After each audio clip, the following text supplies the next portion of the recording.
তো বন্ধুরা, আজকের ওয়েসিস স্কলারশিপ নিয়ে আমরা আলোচনা করব। ওয়েসিস স্কলারশিপ যারা করতে চান, যারা 9, 10, 11, 12 পড়ছেন, তারা কিভাবে ওয়েসিস স্কলারশিপ করবেন, রিনিউয়াল করবেন। বিগত বছরে টাকা পেয়েছিলেন, এবছরে নতুন সিস্টেম চেঞ্জ হয়েছে, তো কিভাবে আপনারা ওয়েসিস স্কলারশিপটা রিনিউয়াল করবেন, সে বিষয় নিয়ে আজকের আলোচনা করব এই ভিডিওতে। তো ভিডিওটা কেউ স্কিপ করবেন না, ছোট্ট ভিডিও বানাবো, তাই ভিডিওটি সম্পূর্ণ দেখবেন। দেখলে আপনাদের কাজের অনেক সুবিধা হবে।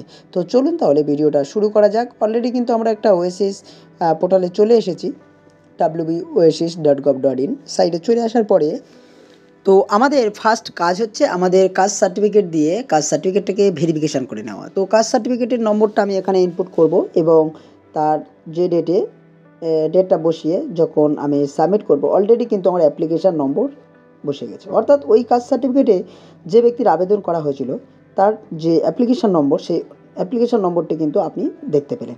এবারে কি করতে হবে, ওই অ্যাপ্লিকেশান নম্বরটি আপনি যখন সার্চ করে নেবেন, সার্চ করে নেওয়ার পরে তার পাসওয়ার্ডটি আপনি বের করবেন। তো পাসওয়ার্ড বের করার জন্য আবার হোমে চলে যাবেন, যাওয়ার পর এখানে ফরগেট পাসওয়ার্ড করে নেবেন। তো জাস্ট এখানে ফরগেট পাসওয়ার্ড আপনারা দেখতে পাচ্ছেন। ফরগেট পাসওয়ার্ডে যাওয়ার পর রিনিউয়াল সিলেক্ট করবেন, ডেট অফ বার্থটা সিলেক্ট করবেন। অর্থাৎ সে তার সিলকাস্ট সার্টিফিকেটের যেহেতু ডেট অফ বার্থ থাকে না, আধার কার্ডের অনুযায়ী তার ডেট অফ বার্থটা সিলেক্ট করবেন।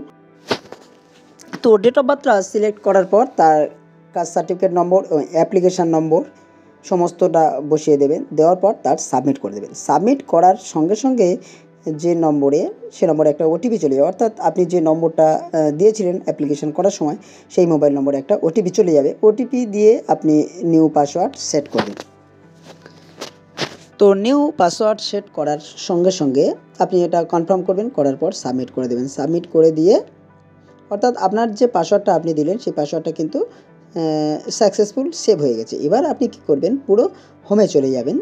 হোমটাতে চলে যাওয়ার পরে আপনার ওখানে আইডি পাসওয়ার্ড, যেটা আপনি পাসওয়ার্ডটা ক্রিয়েট করলেন এবং যে আইডিটা আপনি খুঁজে পেলেন, সেই আইডিটা ওখানে বসাবেন। তো জাস্ট এখান থেকে রিনিউয়াল লগইন যে অপশানটা আছে, সেই রিনিউয়াল লগইন অপশানে আপনারা চলে যাবেন।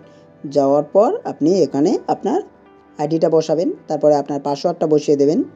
তারপরে 2024-25 এটা সিলেক্ট করা থাকবে এবং এটা ক্যাপচা কোড যেটা আছে সেটা দিয়ে আপনি লগ ইন করবেন। লগ ইন করলে আপনি যে মোবাইল নম্বর ওটিপি দিয়েছিলেন, সেই নম্বরে ওটিপি দেবেন, পাসওয়ার্ডটা এটা দিয়ে দেবেন, কনফার্ম পাসওয়ার্ডটা এটা দিয়ে দেবেন।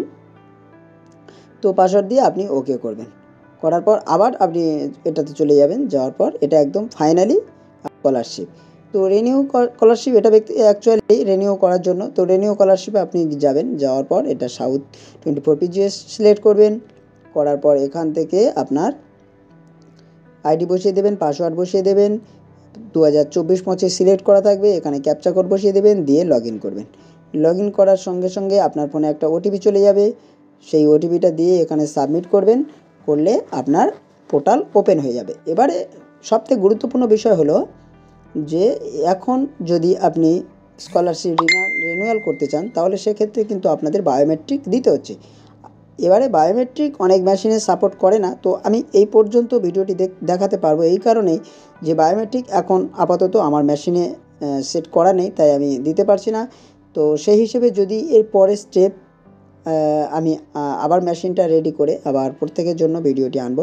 তো বন্ধুরা, এই পর্যন্ত আপনারা অবশ্যইভাবে জানতে পারলেন যে কিভাবে আইডি পাওয়া যায়, কিভাবে তার পাসওয়ার্ডটা চেঞ্জ করতে হয় এবং মোবাইল নম্বরে ওটিপি দিয়ে আপনারা কিন্তু আইডি পাসওয়ার্ড রেডি করে নিতে পারবেন এই ভিডিও থেকে।